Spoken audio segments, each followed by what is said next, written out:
People will always tell you, hey, that place is half an hour away, but if I drive fast, I can get there in 20.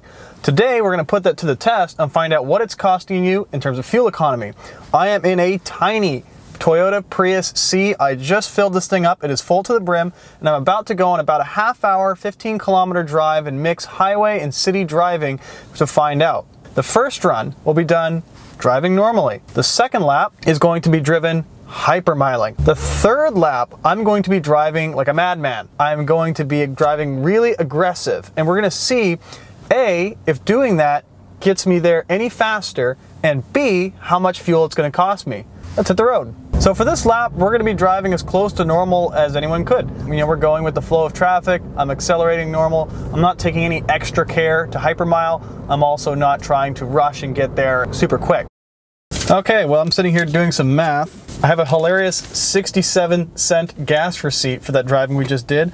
And according to my phone calculator here, I just got 3.73 liters per 100 kilometers. Not even trying, driving like a normal car. That's pretty darn impressive. So next up, we're gonna hypermile this thing and see if we can get that fuel mileage even lower. We are going to see everything we can do to get perfect fuel economy and how much time it's gonna add to our run.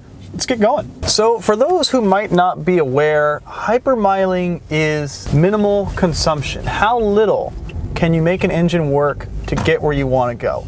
The keys to hypermiling are being smooth. You want to take off slowly. You want to take off smoothly so that you don't have to make that engine work very hard. In this run, in an effort to hypermile, I'm not going to do exactly the speed limit. I'm probably going to be doing about 5, maybe 10 under it throughout, just to get that perfect consumption. Obviously, this isn't how people drive in the real world all the time, but for the sake of comparison, we're going to be silly and go a little slow for our hypermiling experiment.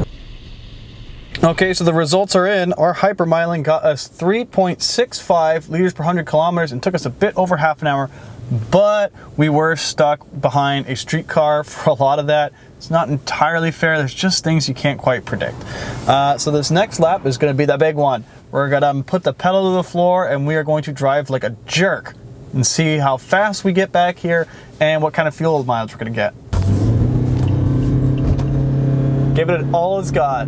Right now we're driving the most inefficient way, which is stomp on the gas, get right up behind someone, slam on the brakes, stomp on the gas again. It's a really aggressive way to drive, hardly the most efficient, and yet we see it happen a lot out on our roads. Let's see if it works. Okay, so the results are in, and we got 4.08 liters per 100 kilometers on that drive. And for all that effort, we got here exactly 2 minutes earlier than we did when we were hypermiling. The difference doesn't seem like a lot, but in a normal car, you're gonna notice that percent difference a lot more. But the 2-minute difference is gonna be pretty much the same. So basically, the bigger engine you have, the less worth it is to try and drive fast to get where you're going sooner. That said, this kind of proves once and for all that you can go fast if you want, and it will get you there quicker.